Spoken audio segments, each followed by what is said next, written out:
यार जब जूनियर एनटीआर की फिल्म देवरा रिलीज हुई ना, हम सबके दिमाग में एक ही बात थी कि भाई ये आरआरआर जैसी निकलेगी क्या, और शायद ये फिल्म भी ऑस्कर ले आए। अब याद करो आरआरआर की कहानी और उसका कमाल का मसाला, दो हीरो की ऐसी एनर्जी जो सबको अट्रैक्ट कर ले, और पूरा एंटरटेनमेंट पैकेज जो किसी को भी पसंद आ जाए। और सबसे बढ़ के वो गाना याद है ना तुम्हें, नाटू नाटू वाला? यार गाने पर नाचने वाले हम सब ही नहीं थे, पूरी दुनिया थी।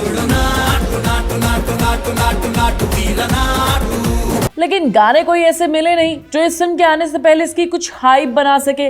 लेकिन उम्मीद बनी रही कि भैया हीरो कुछ कमाल करेगा, लेकिन ऐसा भी कुछ खास हुआ नहीं। जो नजारा हमें देखने को मिला भाई क्या ही बताऊं यार मुझे लगा था कि गुड़ देखने को मिलेगा, लेकिन यहाँ तो गोबर से भरी हुई सड़क पे 3 घंटे तक चलना पड़ा यार। क्या तो संग्राम में लड़ने की सोच रहा है? अरे क्या बात कर रहे हो, मुझसे नहीं हो पाएगा। कहाँ चूक रह गई, कहाँ मतलब आरआरआर जैसी फिल्म ये क्यों नहीं बन पाई? आज के कुछ पॉइंट्स में मैं तुम्हें समझाऊंगी। और तीसरे नंबर वाला सबसे ज्यादा खास है ना कहानी के बारे में बात नहीं करूंगी, वो तो मैं तुम्हें बता चुकी यार। जो भी रास्ते में आए उसे काट डालेंगे। तो शुरू करते हैं सबसे पहले सबसे बड़े इशू कहानी से। भाई कहानी इतने ऊपर से लिखी गई है, इतने ऊपर से लिखी गई है, इतने ऊपर से लिखी गई है कि हमारे ऊपर से ही चली गई यार।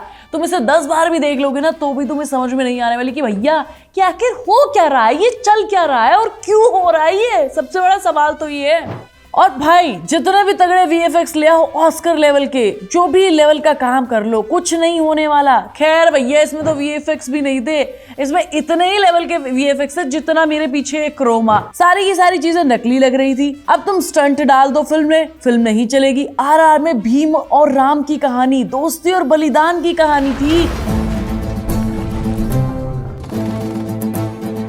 देशभक्ति का दम था, एक्शन पर भरोसा था। भले ही यार तुम कोई भी काम करो, अगर तुम उसमें कन्विक्शन नहीं डालोगे ना तो कैसे चलेगी भैया। लेकिन यहाँ ऐसा कुछ था ही नहीं भैया। देवरा में इतनी दरार थी कि कनेक्शन का ब्लूटूथ ही काम नहीं करेगा। किसी चीज में कुछ खास दम नहीं था। एक बड़े बजट की फिल्म और इतना पैसा लगाने की आखिर जरूरत ही क्या थी यार। ऐसी कहानी बॉलीवुड में हम 50 बार देख चुके हैं यार, कब नहीं देखी हमने ये बाप बेटे की कहानी। और ये बाहुबली को कॉपी करने की क्या कोशिश की गई है यार। कटप्पा ने बाहुबली को क्यों मारा, ये सबसे बड़ी मिस्टेक थी। बेटा बदला लेने वाली कहानी कितनी बार हम देख चुके हैं, च्युइंगम की तरह खिंचती चली गई।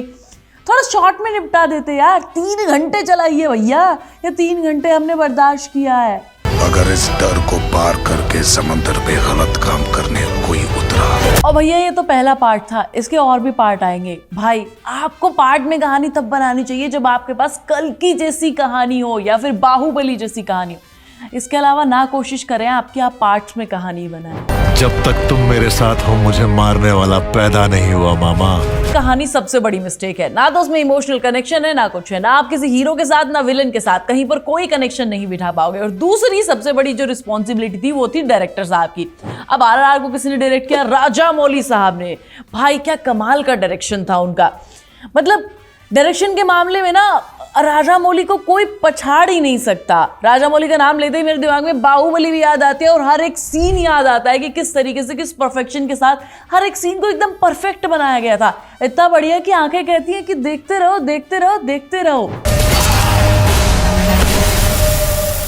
जब तुम आरआरआर को देखते हो उसके हर एक सीन, हर एक गाना तुम्हें परफेक्ट नजर आता है। तुम उसमें कहीं भी कमी नहीं निकाल सकते, एक परफेक्ट कॉम्बिनेशन दिखता है। वहीं देवरा के डायरेक्टर साहब ने कहा कि थोड़ा काम चलाओ टाइप काम करते हैं।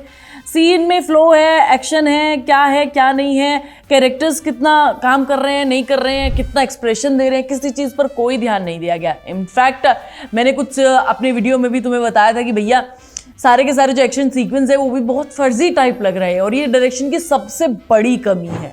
अब भैया अगर मूवी का बजट इतना ज़्यादा हो और उसके बाद ऐसा डायरेक्शन निकल कर आ रहा हो कि भैया डायरेक्टर किस मन में सोच रहा हो कि जल्दी जल्दी डायरेक्ट करो उसके बाद घर जाना हो, तो भैया हमारे जैसे व्यूअर के मन में भी आएगा ना थिएटर में बैठकर जल्दी खत्म करो, हमें भी घर जाना ही है। अब बात करते हैं सबसे बड़ी बात की जो इस फिल्म को मेमोरेबल बना सकती थी, मूवी का बैकग्राउंड म्यूजिक। और मूवी का म्यूजिक इतना पावरफुल होना चाहिए हर सीन को जो ग्रैंड बना दे। अब देवरा का म्यूजिक सुनिए भाई, इसमें कुछ खास नहीं लगेगा।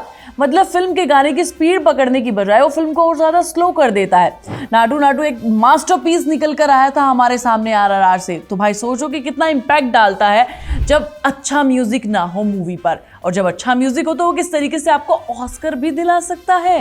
The Oscars अब एक चीज मुझे ये भी लगती है कि आरआरआर में 2 साउथ के सुपरस्टार थे, एक रामचरण और एक जूनियर एनटीआर। वहां पर 2 लोगों का एक कॉम्बो था, लेकिन यहाँ पर जूनियर एनटीआर अपना ही डबल रोल कर रहे थे। सोच रहे थे कि मैं अगर 2 लोगों का रोल कर दूंगा तो मैं कमी पूरी कर दूंगा, बट ऐसा नहीं है। ये उनकी सोलो पिक्चर थी और बहुत लंबे टाइम के बाद उनकी कोई सोलो पिक्चर आई थी जो बॉक्स ऑफिस पर बुरी तरीके से फ्लॉप हो गई है।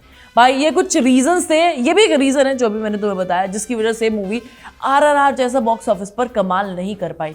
तो क्या हम ये कह सकते हैं कि भाई जूनियर एनटीआर को जब तक किसी का साथ ना मिले तब तक वो कुछ अच्छा निकाल कर हमारे लिए नहीं ला पाएंगे? अपने बाप से सिर्फ उसकी शक्ल मिलती है, हिम्मत जरा भी नहीं। बाकी तुम बताओ तुम क्या सोचते हो। मैं मिलूंगी तुम्हें नेक्स्ट वीडियो में, तब तक तुम फिल्मी चैट करके सब्सक्राइब कर लेना, इस वीडियो को लाइक और शेयर कर लेना।